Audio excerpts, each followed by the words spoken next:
From courtside of the virtual hardwood, it's the NLSC Podcast, a weekly show for basketball gamers and hardcore hoopheads.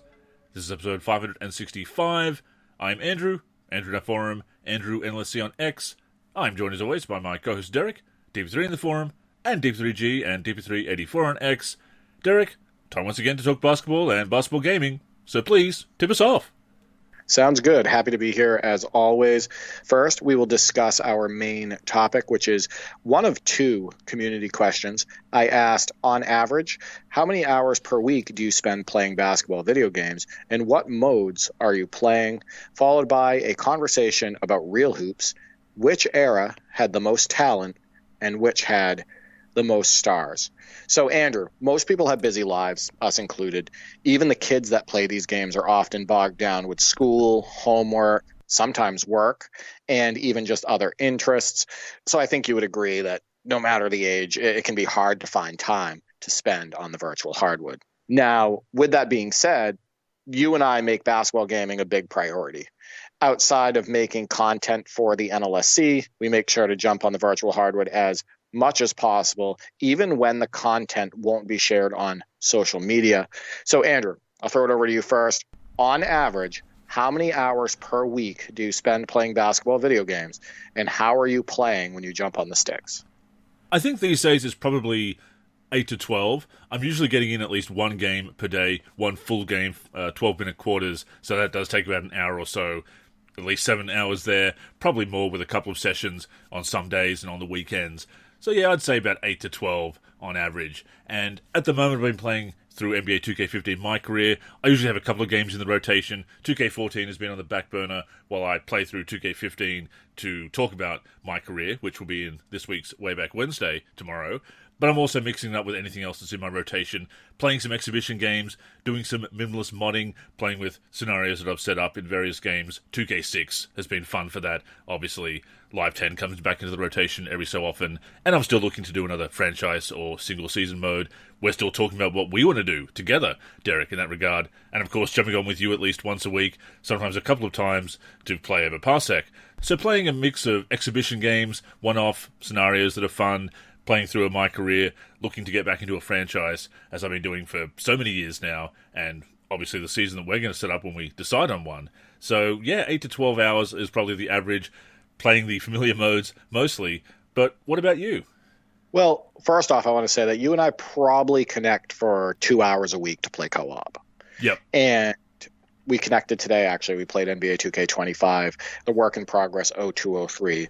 Kobe era roster, and that was a lot of fun. I think that the roster still needs some fine tuning, but yeah, we've been having some good sessions using that. And also, before I get to my answer, I want to ask, NBA 2K15, you're playing my career.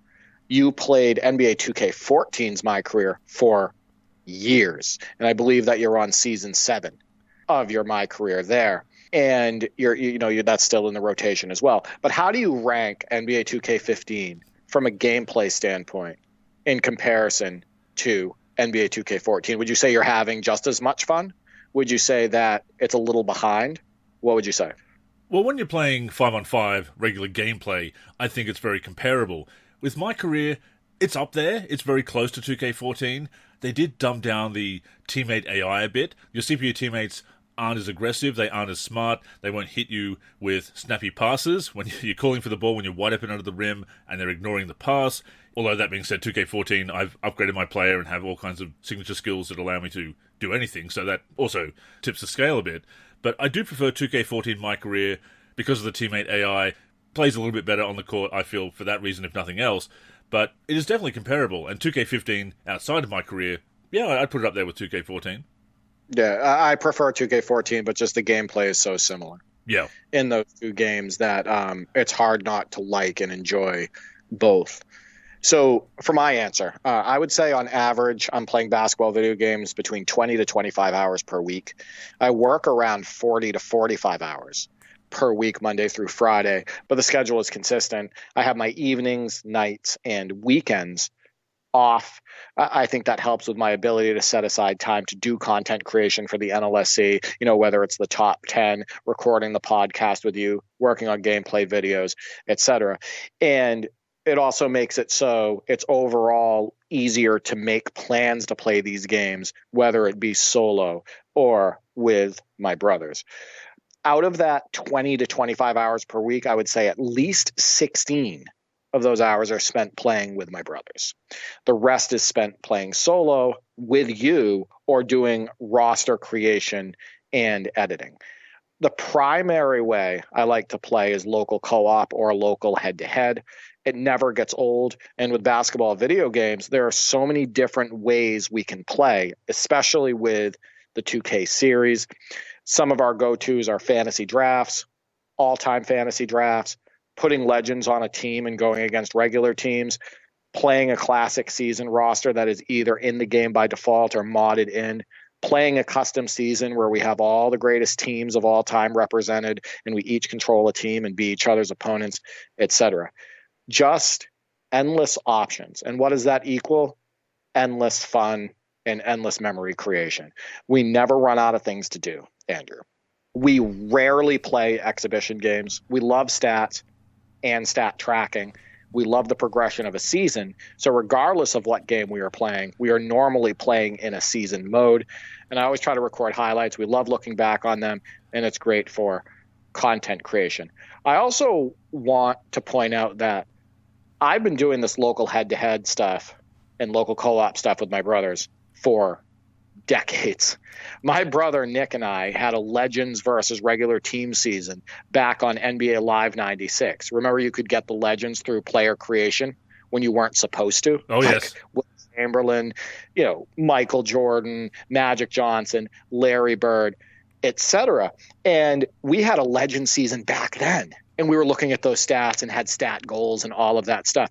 So that's how long we've been doing this. In the early 2000s, it was all of us huddled up in front of a computer playing the PC version of NBA Live 2000, and all of us doing a fantasy draft. And my brother Mark had some of his favorites. He would put like George Mirasan and Sean Bradley and, in his front court, and I would always draft Jason Williams because I loved his game in real life and I loved using him in the video game. Nick had his favorites.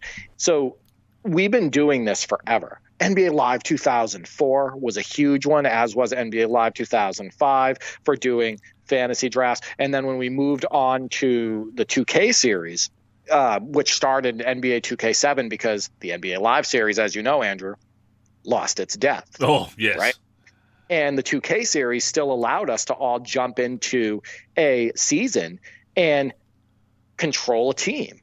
Live went away from that. They didn't allow you to control more than one team in a season anymore. So we weren't able to do what we wanted to do with that series. Plus the NBA Live series was falling apart at that point anyway from a gameplay perspective. So we moved on to NBA 2K with NBA 2K7. And we picked it up right there. My brother Mark had historic games with TJ Ford on that game against us, just destroying us with him in a fantasy draft season. And players like Ray Allen were absolute legends around that time in those games, especially in like NBA 2K, 10, 11, and 12, and even 13 and whatnot. Ray Allen was just the best shooter I've ever played against in basketball video games. But we were doing that with the Live and 2K series. We've been doing that for decades. But anyway, I'll continue. Currently, both my brothers and I are playing an all-time fantasy draft season on NBA 2K19 on the same team. I'm locking on Penny Hardaway. My brother Nick locks on Scottie Pippen. And my other brother Mark controls the rest of the players, which include guys like Ronnie Cycli, Rick Fox, Tom Gugliotta, and some of his other favorites from the past. We play on Hall of Fame, so it's a challenge on top of being fun. My brother Nick and I are working on the 02-03 roster for NBA 2K25, the Kobe era, which I mentioned earlier on the show. And once finished, we plan on bringing it into a My NBA. I'm still undecided, Andrew, on who to use. I'm leaning toward the Pierce Walker, Tony Battie, Tony Delk, Walter McCarty, and Eric Williams Celtics. But I'm also considering the pre-Nash Suns that had Marbury, Penny, Marion, Joe Johnson, and Amari Stoudemire. What a fun video game team. We played with them. Right? You got everything there. Everything. But yeah, we always have fun stuff going on with basketball video games in my house. No, you guys are right into it, playing those co-op seasons. And that really was a turning point for you guys, not being able to play with multiple teams in franchise or season mode. And last week I covered NBA Showdown for Way Back Wednesday, and not Bulls versus Blazers, as some people insisted on our Facebook page. I will be covering that at some point. But even in that game, you could play a co-op season, admittedly only with one team. But when you see old games that have functionality that later games didn't, NBA Live made this mistake over the years, it just really makes you wonder what they were thinking at the time, losing features, losing important staples that people really enjoyed. So that was a huge reason, obviously, for NBA Live's downfall. Not getting the tech right on the virtual hardwood is another reason as well. Even without those features, a game like Live 07 is not that fun to play, obviously, so that is a huge issue. But I'm interested because you said you're not playing in many exhibition games, and of course you're playing all these seasons with your brothers. I love that you have all the seasons going, that you switch between them. Fantastic variety, always keeps things fresh, I'm sure. But when you're playing solo, do you play a solo season? Well, first off, about NBA Live 07, we were completely turned off by the gameplay as well, obviously. Right? So like losing the features was the nail in the coffin, losing the ability to control multiple teams in a season. They got rid of the legends, right? Like there were no more legends in the game, at least for the next gen versions at that time. And but the gameplay also went sideways for the series. The games weren't fun anymore. They were more frustrating than anything. So yeah, NBA 2K7 was when we made the official switch to the 2K series, and we haven't looked back. And that's a great game. 2K7 is a fantastic game. 2K6 has become a favorite of mine retroactively, but I really got into 2K7 last year, and it's kind of on the fringe of the rotation as well.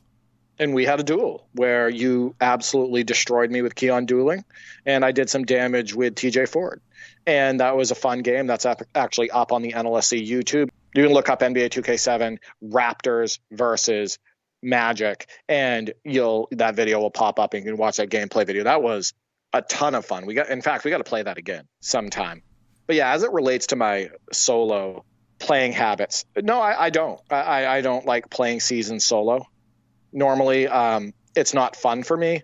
It hasn't been fun for me for a long time, for a couple decades, actually. I think the last time I played a season solo and got really deep into it was actually NBA in the Zone 2. That's how long it's been. Ah, yes. And I actually finished that season, went through the playoffs, won the championship with the Pistons. Fun video game team at that time.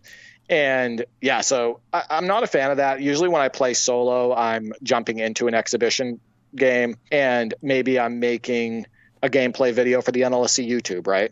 Or maybe I'm playing a game to share some highlights on Twitter or on our Discord, etc. Or maybe I'm going in to test gameplay as it relates to a roster that we're working on. For example, NBA 2K25, the Kobe era roster. So no, I'm not a fan of playing solo. I absolutely love connecting with you, right? And playing co-op, having that shared experience. I'm still a big believer that local head-to-head is by far superior to playing online, right? Overall, as far as like playing in like a rec or park setting. I love the interactions that take place when you're playing local head-to-head or co-op.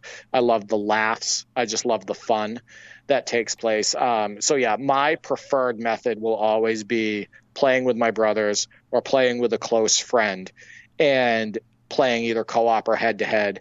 And yeah, that's just how I prefer the game.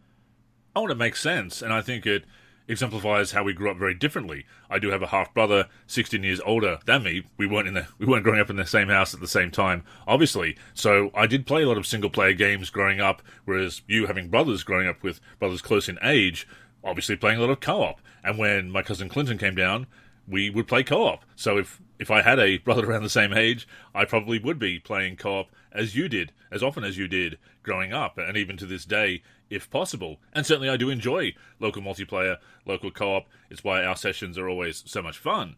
They remind me of playing with Clinton growing up, obviously. But yeah, growing up, essentially, as an only child, I would make my own fun, get lost in the game. That's why I love being the GM in franchise modes and, yeah, basically getting lost in the fantasy. Right. And I think when I say playing online, it's different when I connect with you because you're a close friend. Yeah. Right. Like you and I, we've known each other for years. We do the podcast together. We create content together. We talk about basketball. Like when I connect with you online, it's not connecting. It's not like connecting with random people. No, it's kind of like local multiplayer across the ocean in a way.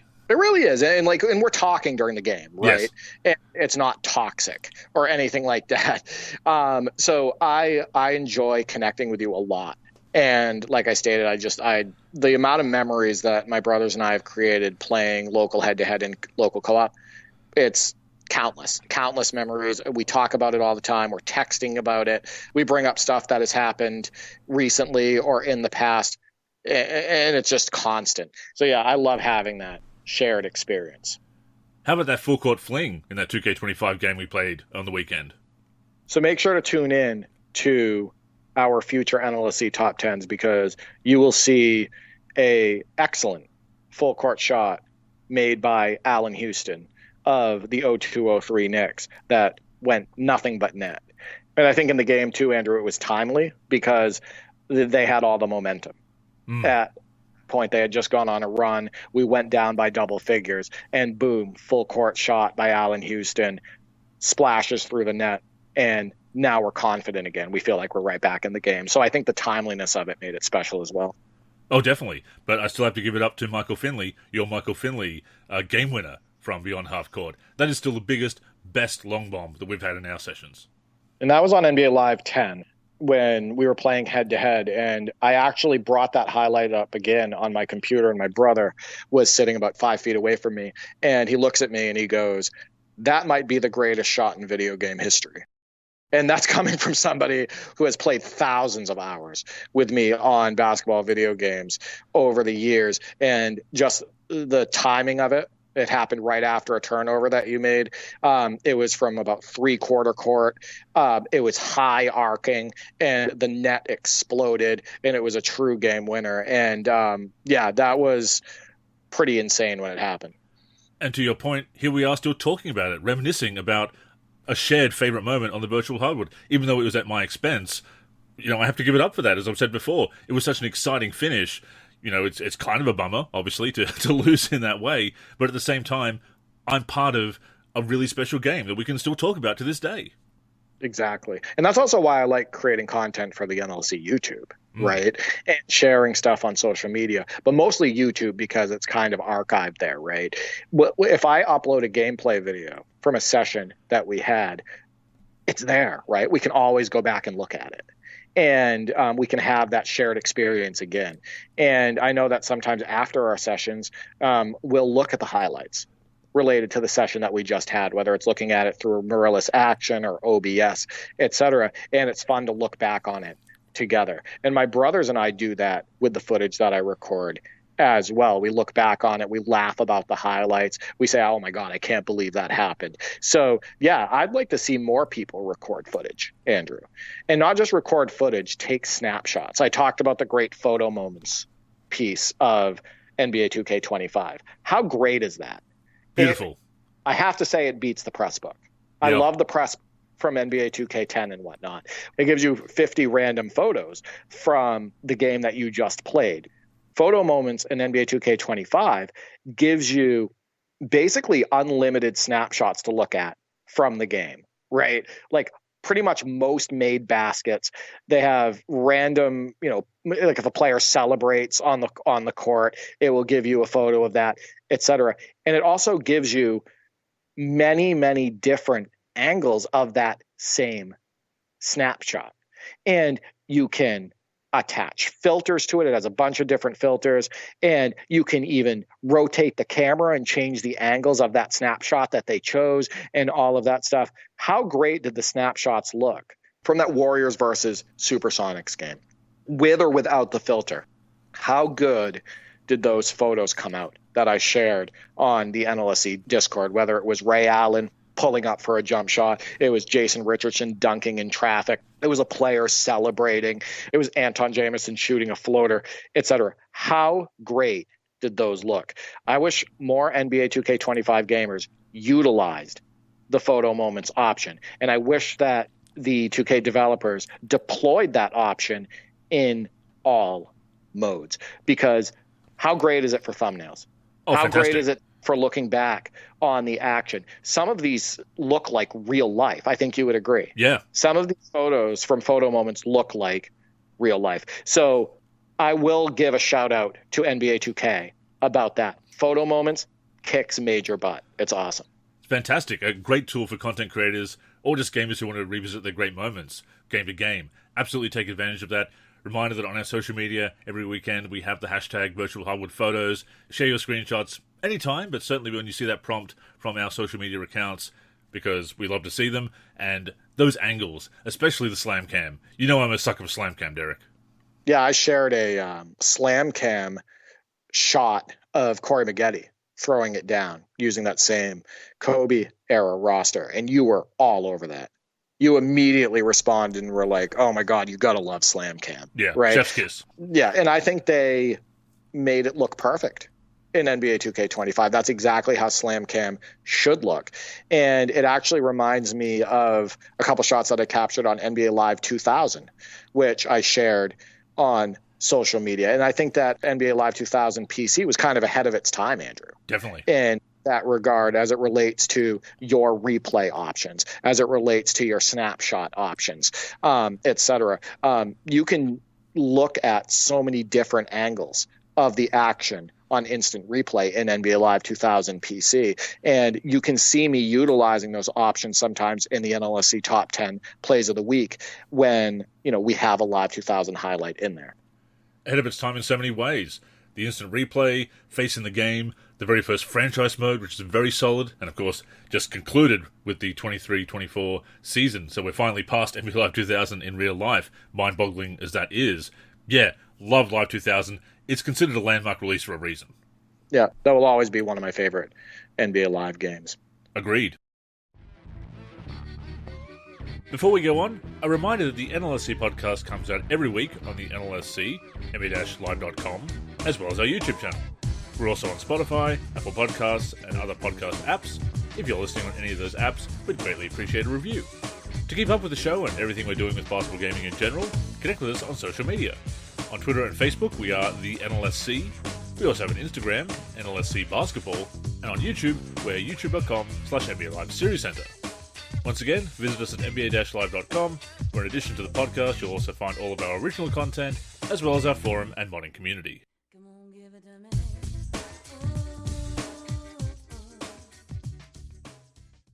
So, Andrew, let's get to the community responses. Once again, I asked, on average, how many hours a week do you spend playing basketball video games, and how are you playing?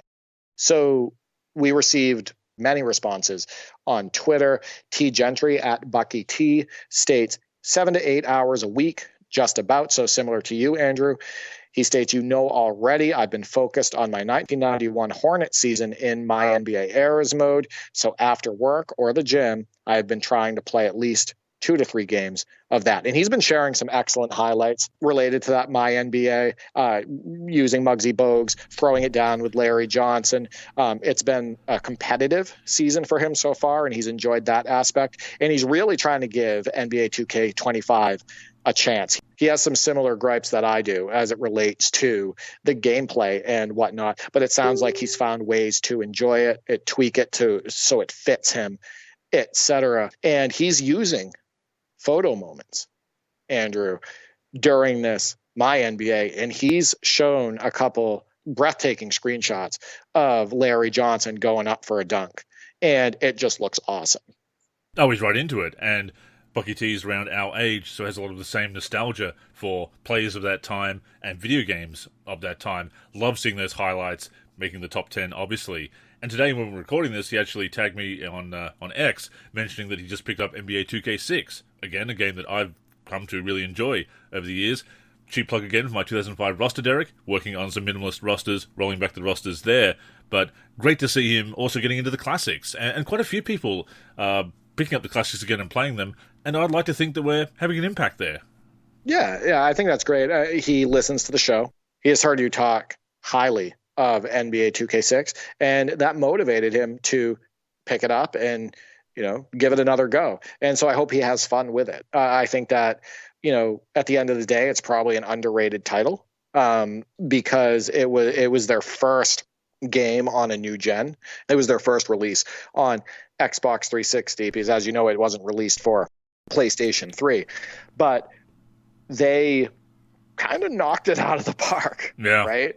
With that release where NBA Live fell short. And that's really where, in my opinion, they started picking up momentum and picking up more of that market share. And where they really started to take over was when NBA Live decided to kind of forgo a lot of their popular features. And they didn't come out of the gate strong on Xbox 360. Definitely, and we've talked about that before, and how even though Live 06 is in its own way kind of underrated because the gameplay is quite solid, graphically it is spectacular for that generation, a great start in that regard, but missing so many staples, such a blunder, definitely gave 2K some momentum. And in our community, we've been so PC-oriented since the NLSC was founded in 1996 because of the modding scene. And look, we'll always support the PC releases. We were very happy that 2K25 is a new-gen port on PC, and we always want to support PC gaming and modding, obviously. But there are many games on console that I think our community at the NLSC kind of overlooked because we were so focused on PC releases. Yeah, and NBA Live 06 PC is just a much stronger title. Fantastic. Anyway. My favorite. And NBA Live 06 for Xbox 360. Not only that, just the NBA Live 06 version for PS2 could be argued the same, right? Because it still had that depth. It still had the legends. They brought the Freestyle Superstars over, which they decided to not bring over for NBA Live 06, but it made a return in NBA Live 07. Etc. So the PS2 and PC versions of NBA Live 06 were just much deeper. They had the content that people wanted, and those were strong releases for EA Sports and the NBA Live series. How do they say it, Derek? They're goated? Goated. Yeah, I think that's what the kids are saying nowadays, or they'll just say it's lit. NBA Live 06 is lit. I got the Riz. It's fire. Chuck LA at Chuck LA 92 says about 4 to 5 hours a week offline, mostly franchise. So yeah, he's like, my brothers and I, he likes to jump into a season. He probably likes the stat tracking. Maybe he does a little bit more, of the armchair GM type stuff. But he's an offline gamer, and it's nice to see that we still have a lot of those. Oh, definitely. As much as people want to say that single player is dead or offline gaming is dead, absolutely not the case in basketball gaming or otherwise. And in those 4 to 5 hours a week, Chuck is making some fantastic highlights with the retro teams. He's really into NBA 2K16 right now. And I know that he loves his Lakers, so I'm always getting highlights of Kobe, Eddie Jones, Nick Van Exel, etc. So it's nice to see him sticking with NBA 2K16 as long as he has, because I think that 2K16 was an incredibly strong release for the 2K series. My brothers and I spent thousands of hours on that game playing and modding it. But yeah, he also is very loyal to his favorite team, Andrew. And I know that you've been historically like that at times with video games, always trying to put the Chicago Bulls on the floor. So you can definitely relate to Chuck LA's play style. Oh yeah, I remember trying to play a season in NBA Live 96 with a 1999 season roster with the Bulls, Mario Bennett on the Bulls. That's why his name sticks in my mind, obviously. Also former Laker, actually, Mario Bennett. Number 23 for the Lakers, briefly. And I do admire that loyalty. When it comes to my career, I will change things up. That is an opportunity to play elsewhere. Sometimes with my career, when you get drafted, you don't get a choice. So you just have to play where you land, and that's always an interesting scenario as well. But given the choice, yeah, I usually lean towards the Bulls. Although, for 2K15, I went with the Pelicans because of Eric Gordon's amazing acting. Well, we talk about video games as interactive almanacs. The only reason why I remember that Mario Bennett played for the Lakers is because when I'm filling out the 97-98 Lakers roster, he's one of the guys I got to fill at the end of the bench. Of course. Right? So it's funny how that works. So my memory of Mario Bennett playing with the Lakers comes from video games. Stasho Bro at Nate Stasho, also Live 01 legend, states 2 to 3 hours per week. Wish it was more, but Roger can only play from 12 a.m. to 1 a.m. So there are a couple of night owls like us, Andrew. You and I both like to stay up as late as possible. Me, I do it on work nights as well. I never go to bed before 12 a.m. And yeah, he loves playing with Roger, and Roger's the other Live 01 legend. And they've been playing video games for, decades as well. Yeah. And from, having them on the show and whatnot, they used to play and in the basement, and one of them would have a control and one of them would use the keyboard and mouse, I believe. So they had those humble beginnings, and they're still playing basketball video games today. It's really cool to see the growth of their YouTube channel. The people interacting and liking those videos. They're almost up to 1,000 subscribers now. And it's just really cool that they still connect and play together, and they play locally, right? And they're playing head to head, and they get so into it, and they're on camera and all of that stuff. I'm super impressed with the way they play and the fact that they still get together to play every week. Oh yeah, love that friendship and what it means for basketball gaming and the content that they're creating. And I know they're branching out a bit from Live 2001. I think 2005 is in their rotation a lot at the moment.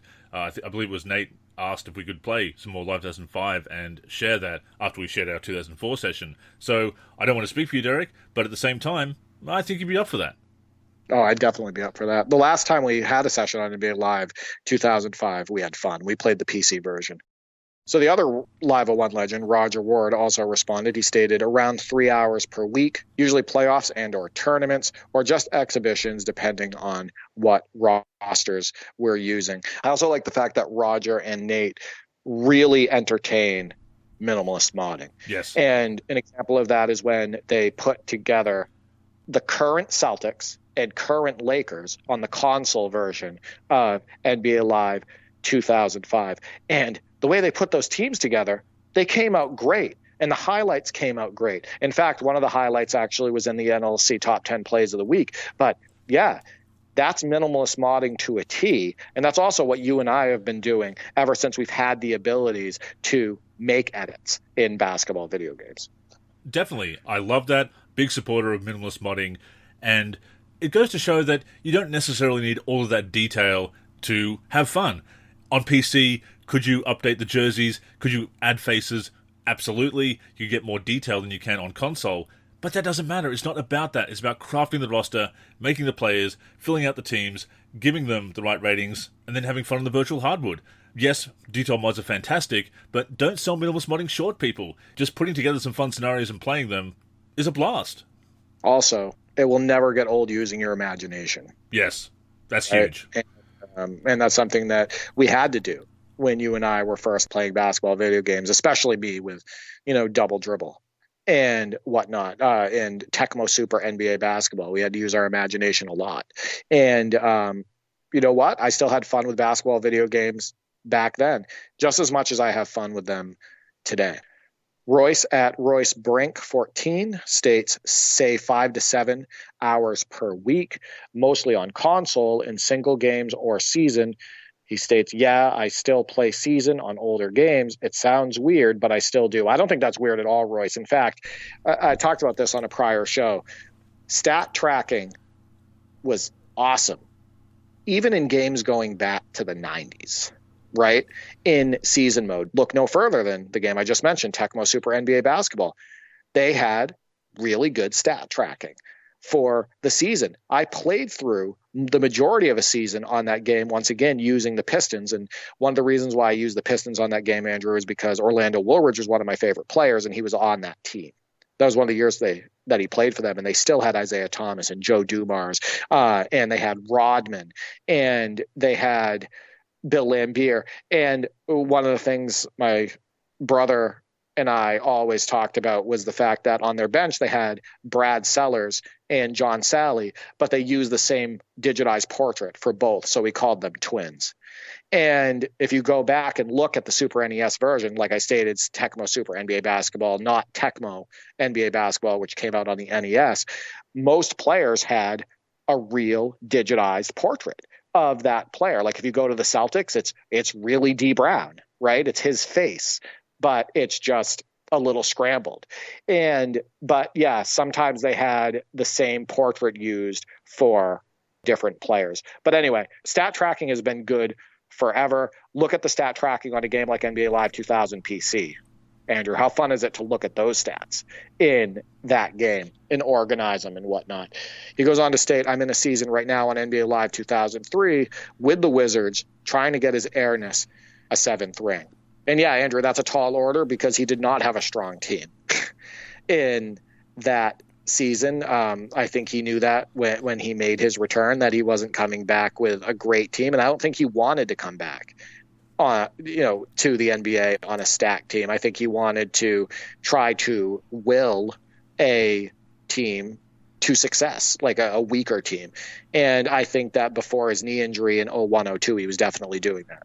Oh yeah, leading up to that injury, he was putting up some great numbers, and the Wizards were winning. So there's a huge what-if there. Obviously, a few what-ifs with MJ's career, but a very interesting one with the Wizards. As difficult as it was for me to see him on the Wizards, being a Bulls fan, certainly an intriguing time that I have some odd nostalgia for. And I, too, love that you're doing that, Royce. Love that you're playing through seasons in old games. Obviously, I'm doing that in 2K14. Not as old as other games, but still over a decade old at this point. If a game holds up, and if you still want to play it, by all means get into a season or a franchise or career mode in those games. It's great to see stats accumulate. That's something I'm really enjoying in my 2K14, my career, Derek. Heading into the 6th postseason as I am, racking up those career stats, thinking how long can I play this? Can I actually challenge the all-time scoring record? I'm going to give it a go. And yeah, never feel ashamed about playing an old favorite and sticking with an old favorite. Exactly. Stephen at the Live King states, still play offline every day, an hour or two. Started a run and gun fantasy league in my NBA with the Hornets. And he also states, custom sliders for offline play has breathed fun back into this game for me. And yeah, I love messing with sliders. Him and I are similar in that way. A good way to customize the experience, sometimes fix some gameplay issues, make the game work for you. And that's what I did with NBA 2K19, and it completely changed the way that I looked at that game. And if I hadn't messed with sliders on that game, if I didn't customize that experience and make it so that I was able to eliminate or at least greatly reduce some of the frustration that I was having with that game, my brothers and I wouldn't have put thousands of hours into it on the virtual hardwood, and we wouldn't have been able to create all the memories that we have since I made those tweaks. So yeah, I am all about customizing the experience, and I love that he does that. One of the most important additions to basketball games. We've said it before, and as we've said before, yes, it would be ideal if the tuning was to our liking, to everyone's liking out of the box, tall order, obviously, but having those settings, being able to tweak and do as much as possible with the tuning. Obviously, there are engine issues that are difficult to overcome or impossible to overcome sometimes, but yeah, mess around with those sliders. Chris Manning at LD2K, who I'm sure most of our listeners are familiar with. He's a NBA 2K TV producer. He's a video producer in general, and he's been around with the series for a long time. And I swear, Andrew, the main reason that he responded to this prompt was because I shared a highlight from NBA 2K16 of Kobe doing an adjusted layup. It was a sweet adjusted layup too, but as you know, Chris Manning is a huge Lakers fan. Absolutely. And he's a big time Kobe Bryant fan. So I'll just say this. That is probably the primary reason he responded. He states, when I gather the old squad together, we can run for hours on fives until we talk crap, irritate each other, and then roast each other until one quits because they're sick of our BS. Then we jump off and repeat the process the next day. 3-hour process, give or take. And I love that because he's not talking about talking crap or irritating randoms, right? He's talking about irritating each other, you know, the old squad. In the squad banter, yeah. If you don't think that my brothers and I do that when we're playing, if you don't think that we talk crap, if you don't think that we intentionally irritate each other at times, if you think that I'm not constantly roasting both of my brothers about things that are happening in the game, etc., you've never had brothers that you've played with or close friends that you've played with, and you don't know how basketball gaming can go. Right. So I love that. I'm sure that when you played on NBA 2K17 online with NLSC Thrill Hope, right, with that group, that you guys had some good laughs at times at each other's expense. Right. I'm sure that every now and then you would roast each other about something that happened on the court. And so that's very similar as well. But yeah, that's part of the fun. Right? That's part of the fun of competitive gaming. That's part of the fun of the shared experience. It doesn't need to be toxic, right? It doesn't make it toxic. All of that can still be fun. Absolutely, and I can definitely relate to what LG2K is saying there. Shout out to LG2K, have had some interactions with him over the years, has always been very cool to us, and also it's cool that he is still enjoying the game after working in the industry for so long, that he's not burned out on the games or jaded by the games, that he still gets on there and plays with his friends, plays with the squad. That's fantastic. And yeah, there is that banter, there is those running jokes that we'd make every week. Just getting on there every Friday night and playing was such a joy, and it's a shame that the online scene has not been to our liking, and that it is such a grind to make a player that is viable, and there is so much focus on the metagaming and all this stuff that really has turned off most of the squad, or in fact all of the squad, from playing online, basically. So that is a shame. I do miss those days, but a lot of fun memories there. Oh, absolutely. And, you know, sometimes I wonder if people who have gone to work for 2K, you know, the people who used to be part of the NLSC community and whatnot, you know, I sometimes wonder if they still play the games, if they still have the same passion for the, you know, getting their hands on the sticks, if they're still, you know, playing the games like they did before they joined 2K. And it's nice to see that he's still enjoying the games, like you said. So let's head over to the Discord, Andrew. QB1120 states, with the demise of Live, I refuse to buy 2K, and I actually don't play basketball video games anymore. Playing 2K is like a chore, and it's designed to get you to spend more time or money, which I don't want to do. And then I asked him, no interest in playing some of the classics. And his response, and I think you'll like this one, he states, I feel like I could pull out Live 10 on my PS3, but I think I've played them enough to where I could play it once and be good for a while. I don't think I could play them consistently anymore. So he mentions Live 10, and NBA Live 10 for a while for us was a go-to, right? Connecting over Parsec and getting co-op or head-to-head games in on it. I think that that's one of the stronger releases from a gameplay perspective in the NBA Live series. So I'm glad that he mentioned that one. But yeah, he's just not feeling like he can spend time with the classics, Andrew. And obviously I can, but I do get it. And Q has been around for many years, Modder as well back in the day. And I think he's one of the guys that really embraced the console releases where a lot of people didn't when it didn't come to PC, basically gave up on the Live series. Some of us were console gamers as well as PC gamers, so we were still playing the console releases as well. And yeah, Live 10, definitely a classic. We can play it a lot, but I get where he's coming from, that he's just kind of burned out on playing those old games. He's already kind of done it all, and without a new Live for so many years, just burned out on the scene. We did receive one other response, Andrew, on Discord. Pharmacist12 states, I don't. My hard drive is filled to the brim with all kinds of different fighting games. He states he has no space for NBA Sims, but if he had an option, he states, I would have played 2K6, 2K7, Live 09, or Live 10. So he's a fan of those Xbox 360 gen versions of NBA 2K and NBA Live. Totally get it, and solid choices. And once again, people do lose interest in their hobbies, and it comes down to not enjoying new releases, finding other interests, and finding other games that are taking up their time. So, no, I get it. And finally, Derek, we also received a response on Facebook to this question. Renee says, I play about 30 to 60 minutes per day. Half the time I make rosters, season-specific, fantasy-type rosters, and the other half I play exhibition games. Mainly an offline player. You guys have inspired me to play older releases more and more, so I'm doing more of that as well. Once again, I love that. I love that we've had that impact on the community, Derek, encouraging people to dust off old games and enjoy their favourites, because for so long there has been that stigma about going back and playing older games, which is funny because retro gaming has always been a thing, but for sports games, people say, oh, why are you still playing that? The graphics are outdated or the mechanics are outdated. But many of the best games do hold up. They do stand the test of time, or there's enough nostalgia to smooth over some of the rough edges, as is the case with some really old games. They are still fantastic, but yes, some of the parts have aged, but nostalgia does smooth over those rough edges, as I said. But yeah, I'm glad to see it. I'm glad to see more people accepting retro basketball gaming, putting things in historical perspective, understanding that these games are still great and the ones that hold up really do hold up. So yeah, I'm glad that we've had that impact and keep doing that.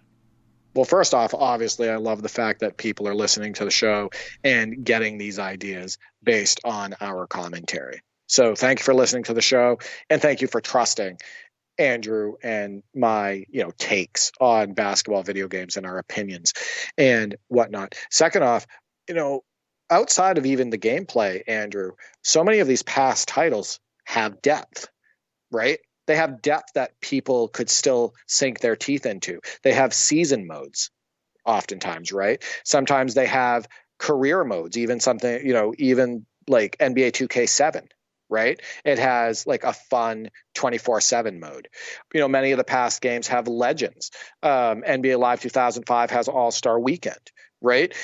So like there are so many different ways you can enjoy these games because of the depth that so many of them have. And this is like going back to the 90s as well. So depth, gameplay, there's still a lot of fun to be had with a lot of these past titles. And once again, love that minimalist modding, putting together fun scenarios. Doesn't necessarily have to be an in-depth project with all the right art or even any artwork.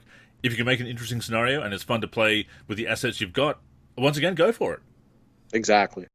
So, Andrew, moving on to the final topic for today's show, I asked the community which NBA era had the best talent overall and which had the most stars. And I gave them, choices, 2020s, 2010s, 2000s, 1990s, 1980s, or a different past decade. So I will start. I think the most superstars in the league were in the early to mid 90s. I believe Bill Simmons echoed this opinion, stating that he believed the early 90s were the golden age for the NBA. It truly was a league of stars, Andrew. For example, listen to some of the names around the league in 90-91. Michael Jordan, Hakeem Olajuwon, Magic Johnson, Larry Bird, Karl Malone, Patrick Ewing, Dominique Wilkins, Charles Barkley, Chris Mullin, Reggie Miller, John Stockton, Scottie Pippen, James Worthy, and so many more. But now listen to this. 95-96 NBA. Listen to the star power here. Jordan, Hakeem, Patrick Ewing, Shaq, Karl Malone, David Robinson, Clyde Drexler, Magic Johnson in his return, Alonzo Mourning, Charles Barkley, Grant Hill, Penny Hardaway, Latrell Sprewell, Chris Webber, Larry Johnson, Sean Kemp, Kevin Garnett, Dikembe Mutombo, Glenn Rice, Gary Payton, Reggie Miller, John Stockton, Dennis Rodman, Jason Kidd, Scottie Pippen, Tim Hardaway, Arvydas Sabonis, Mitch Richmond, Michael Finley, Eddie Jones. The list goes on. The 95-96 NBA was absolutely loaded with star power. And just the league overall, in my opinion, was pretty deep. For the most talent that I have witnessed in the league, I'm going to go with the early mid-2000s, as I witnessed the league kind of undergo a shift, but a positive one. There were still many dominant centers, but power forwards like Kevin Garnett, Dirk Nowitzki, Chris Webber, Rasheed Wallace, Tim Duncan, and more really took center stage.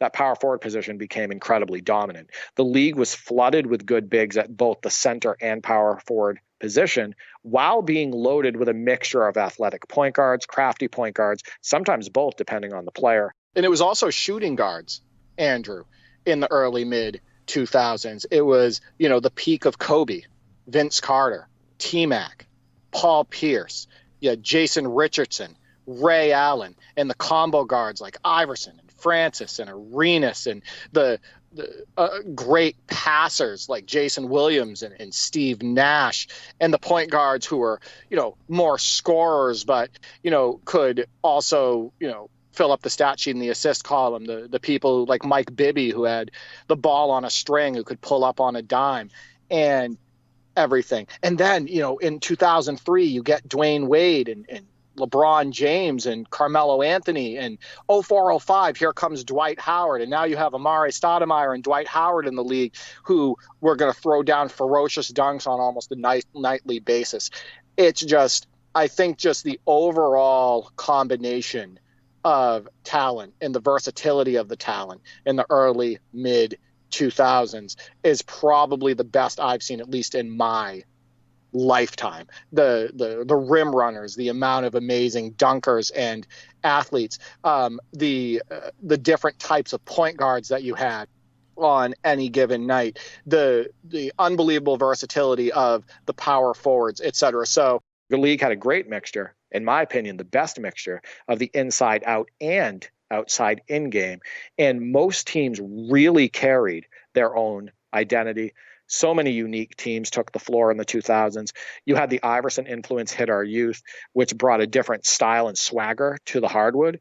And you had more bigs trying to play like the likes of KG and Weber, who were both great passers and could put the ball on the floor consistently, and both could stretch it out as well.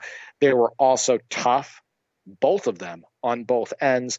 I think the league was tough, the players were tough, and it was an amazing combination of top-notch skill, athleticism, and toughness. I would say an honorable mention is the mid-'80s before expansion, as the league was incredibly deep. You could oftentimes see 3 to 4 amazing talents on the same team. Some of the other great teams during that era of hoops, like the Nuggets, Bucks, and even 76ers, are often overshadowed, Andrew, in conversation by the Celtics and Lakers, by Bird and Magic and those squads. Definitely. I think the early mid-'80s just was incredibly deep for the league from a talent perspective. That is my take on it. And that's one of the reasons why I'm into the 0203 roster right now on NBA 2K25, my NBA errors, and trying to feverishly edit that to make it accurate and make the teams and players play like they did back then, because I thought it was an incredible era for the NBA. I'm going to have to agree. I'm going to be boring and agree here, Derek, because I feel that way too. Just the star power, just the overall talent across the league, the variety of skill sets, the variety of play styles that has been lost as we cater to algorithms and analytics and everything else that says, there's only one correct way to do anything. And you hear Greg Popovich talk about how some players these days don't even know how to set a screen. So a lot of the basics, the fundamentals, just aren't there sometimes. And I think the league has taken a more flashy style over the years, but it has come at the expense of some of the fundamentals. But I do love the variety back in the day, the absolute star power. And I think it had a lot of that 90s goodness still there from earlier eras, and that respect for earlier eras and taking inspiration from earlier eras, but you also had some new skills, some new styles developing, some new flair, obviously the N1 influence naturally when it comes to dribbling and so forth. And also you had players making more use of the three-point shot, not like today where it's just being chucked, but more effective use because you had players, a generation of players growing up with the three-point shot, which earlier generations didn't until they got to the NBA in some cases. So yeah, I love the early 2000s. Yeah, three-point attempts, roughly around, between 13 and 20 per game per team, which is half and sometimes 1/3 of what a regular NBA team is putting up today. I just thought it was a great balance, like I stated, of inside out and outside in, and I think they nailed it. And of course, the other thing that I love about those eras is that the star power was associated with particular franchises. Yes, stars did move around, but it was a big deal when they did, Derek, because you didn't have stars jumping ship every 2 or 3 years, just seemingly on a whim, or chasing rings. You had teams, duos, indeed whole starting fives, or most of the starting five, really associated with a particular club, gave them a style that was kind of unique to them, and really enjoyable as well. So, yeah, I definitely agree with your assessment there. And not only were players more loyal back then, they were also more durable, right? They were tougher. They were playing more games. You didn't have stars and key role players constantly missing 20, 30, 40, sometimes 50 games per season. These guys were trying to play 82 games. You could depend on them, and it made those matchups so much more fun, not only in the playoffs but in the regular season. We've talked about how the NBA season today has lost its luster, right? Because you never know who's going to be out, and most of the time when somebody is out, it's a key player or multiple key players or a key role player or a sixth man, etc. So yeah, I think that the fact that the stars, the people that you wanted to see, even the underdogs, the fact that they were playing and you would expect them to play night in, night out makes a monster difference as it relates to the quality of the product and the quality of those teams. And I think it made it easier for people to be fans of teams because you had that consistency. Exactly. So, Andrew, let's get to the community responses. Once again, we received many responses on Twitter. So T Gentry at Bucky T states, the 90s were top-heavy with talent. 2000s were a close second.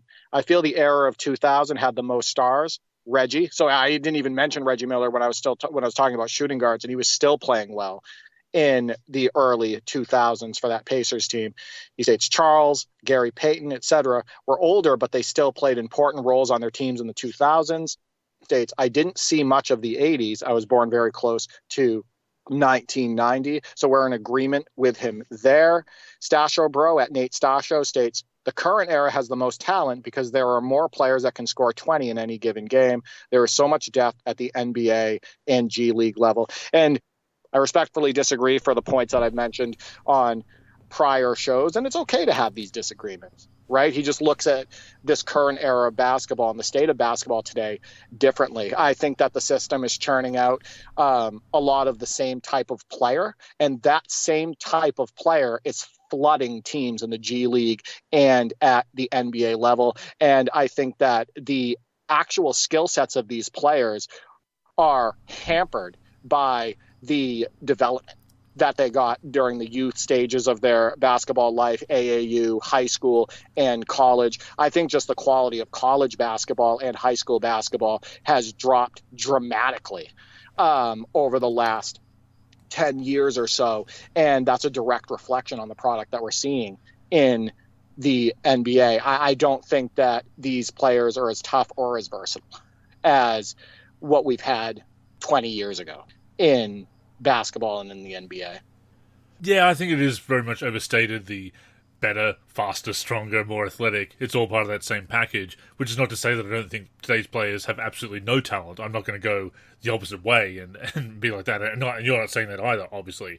There are some people who might make that argument. We won't.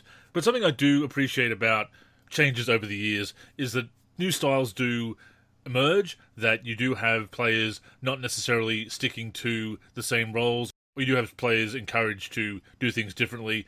That is not new, of course. There's always been outliers and unicorns and so forth, but I do appreciate a player like Jokic having the freedom to not necessarily be stuck down on the block. Do I think Hakeem could have done similar things to Jokic if he had the opportunity? Absolutely. As we've said before, he had an underrated shooting touch. But one of the things that I like about basketball is that you do have players with different skill sets and different styles. So I'm okay with players stepping outside of quote-unquote traditional roles, but I don't agree that they're more skilled today. But I also believe that you've kind of always had that, right? Of course. Like, go back to the 70s and look at the way Bob McAdoo played the game, right? Sure. He wasn't stuck on the block. Bob McAdoo was out in the mid-range and deep mid-range. Remember, they didn't even have the three back then. But if you actually watch the footage, he's hitting shots around the three-point line. And he was just like a stretch four and stretch five for his time. And Dave Cowens wasn't regulated to the post either. You would see him out 15, 16, 17 feet away from the basket and making moves in the high post and shooting that shot. And it's not like that's a new thing. Oh, no. Right? We've always had versatility at these positions. I think that there's actually a lack of versatility in today's game with these players inside the three-point line, right? Yes. That whole area of the court. And I see more, players today not knowing how to finish on contact, not knowing what to do when they get inside the three-point line, more players not knowing how to operate with their back to the basket and around the rim, etc. So I don't think that players are more versatile today either, but versatility has always been a part of the sport. I also want to point out, if you go back and look at quotes from Kobe Bryant and even Kevin Garnett, they saw this coming. They talked about this, I want to say 10, maybe 15 years ago. And they stated that these kids at the youth level were not learning anything, that the fundamentals are going away as it relates to the sport, that the sport is not being taught the same, and that they feared for basketball's future, right? They said stuff along those lines. And Kobe specifically mentioned AAU and how it's destroying the sport and whatnot, and how he doesn't like it. So, my opinion is that basketball from my lifetime is in the worst state it's been, period. Chuck LA, 92, states 90s and 90s, so the most talent and the most stars. Royce at Royce Brink 14 states most talent 1980s through 2000s.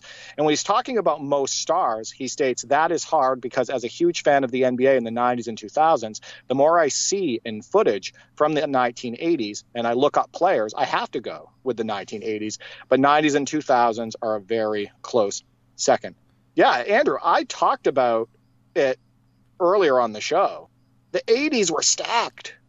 The talent on some of these teams and the talent that's not talked about today was absolutely ridiculous. Sometimes you'd have 3 or 4 stars, incredible talents in the starting lineup for a team. And some of these teams also had pretty solid benches as well. So yeah, like I stated, it's hard to go away from, the early mid 80s as it relates to number of stars, like 95, 96, and the early mid 2000s. Absolutely. And unfortunately, a lot of those stars don't get talked about. Some of them not in the Hall of Fame, didn't make the top 50, didn't make the top 75 on those anniversary lists. Alex English didn't even make the top. Alex English didn't even make the top 75 players of all time list, and he led the entire 80s decade in total points. I was going to say, yeah, when you lead a decade in scoring, when you have those achievements that he did, you have those all-star appearances, you certainly should be on that list ahead of some other players who made that. And I certainly have an appreciation for the 80s. It was before I started watching, but of course, getting those VHSs back in the day, Derek, dazzling dunks and basketball bloopers, they were released late 80s, early 90s from memory. Actually, I think 1989 and 1990 for the 2 tapes, respectively. So I learned about those players, and yeah, they are fantastic to watch. Roger Ward, the other Live 01 legend, states the 2000s. He states they probably had the most superstars as well. It was the back end of the era of the bigs, and there were exciting young wing stars like T-Mac and Kobe as well. Kind of echoing what I stated, it was the back end. You had Akeem Olajuwon retiring, Patrick Ewing out the door, etc. And then here comes this flood of amazing power forwards. And then you still had the Amare Stoudemire's and the Dwight Howards, and Shaq was still technically around his peak in the early mid 2000s as well. And so it was a great combination of great power forwards and still some great centers. And then you had all of the wings that I mentioned, the couple that he mentioned, and then you had the combo guards, and then you had just some super exciting players at point guard, and more of the outside in game mixed with the inside out game, etc. So just an awesome combination. So Roger, definitely agree there. MF Don at DonMega_C states, off the top of my head, without going player for player, I'd say 2000s had the most talent, 90s had the most stars. And we're kind of in the same boat there. I think it's pretty close, but that kind of echoes what we said. And when it comes to the 2000s as well, you have the explosion of the internet, accessibility, you have worldwide popularity. Obviously, the NBA did explode in popularity in the 80s and 90s, and that did spread worldwide. But the internet really did change the game, needless to say. And you had more international players coming in, becoming stars in the league. They weren't just at the end of benches. They were getting opportunities. They were showing their stuff. They were bringing new styles of play to the NBA. And, of course, building these fan bases all around the world. So, yeah, the 2000s really produced some megastars. Andrew, let's hop over to the Discord. We did receive a response from Thundershack, and he wrote an incredibly detailed response. We don't have enough time to read it on today's show, but I'm going to give his overall summary related to his choices. He states, overall talent, pretty even across eras when you factor what skill set was valued by era. Deep bench role player talent, 2020s or 1980s due to less teams leading to deeper teams. And what he's alluding to is like when the NBA had 23 teams and whatnot. And obviously that does play a factor. For athleticism, he states it's even across areas. He states flashier displays of athleticism from 1980s, 90s, and 2000s. And I completely agree there. Deep shooting talent, he states 2020s. And I think that players today, because of the way they're coming up and being trained at the youth level, are more comfortable shooting threes. They're doing it more often and they're doing it at younger ages more often. So obviously that's going to translate into a confidence level that wasn't had as widely in the league prior when the training methods at that youth level were not the same. Post talent and fundamentals, he states 80s and 90s. Number of stars, he says even across eras, maybe a slight dip in the 2010s. Star power, 90s or 2000s. Entertainment value, stars, overall product, etc. Basically any era that isn't the 2020s. Yeah, I'm not really entertained at all by today's product. So I definitely agree with him there. And the big personalities don't really seem to be there anymore. And maybe it's just because I'm not consuming the same media that's promoting some of the younger talent these days. Maybe I'm getting a bit out of touch and not looking in those areas because of my dislike of that style of play in recent years, over the past decade or so, and certainly into the 2020s as we are now. But yeah, it seems like we don't have the same star power as far as big personalities. Yeah, I miss the attitude. I miss the true competition. I miss teams and players really, really going at each other. I miss the mixed bag that you would get as far as the on-court product, as far as, the way players attacked and went at each other and on the different areas of the floor. I feel like we don't have a great number of stars in today's NBA. I think that the league feels very watered down, and I feel like the system is turning out all of these very similar players, and it makes the action not as entertaining to me. 100%. And as you said, Thundershack had a great write-up in our Discord. We encourage everybody to jump into the Discord and, of course, register for the forum. Make sure you're part of our community everywhere and get in on these discussions. So thank you to Thundershack for taking the time. Thank you also for the continued work on the 2K20 rosters and a minimalist 2007 roster for 2K10. So we know that Thundershack loves his NBA history. And, yeah, I can see where he's coming from with that breakdown. Yeah, it makes sense. And I touched on it a little bit as it relates to, three-point shooting and the comfort level of the current players and everything. I agree with a lot of his points, actually, as it relates to his opinions on the different eras in the NBA. But yeah, I encourage our listeners, if you're not already, to jump on the NLSC Discord, because we do have these conversations.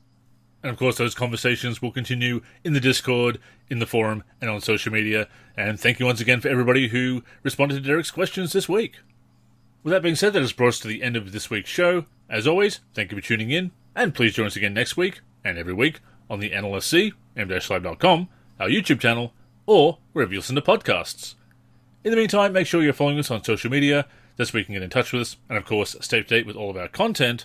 So Derek, go ahead and plug the handles. Yeah, you can reach me on X, formerly known as Twitter, at D43G and at D4384. I'm also on YouTube, D43, and on the NLSC, D43. As for me, I'm Andrew in the forum, and Andrew NLSC on X and Blue Sky. The NLSC's on X and Facebook and Blue Sky at the NLSC. We're also NLSC Basketball on Instagram and Threads. We're on YouTube at NBA Live Series Center. And of course, keep a look to the NLSC itself, nba-live.com, for everything we do for basketball video games. So, thank you once again for tuning in, and until next time, I'm Andrew. And I'm Derek. Go get buckets, everyone.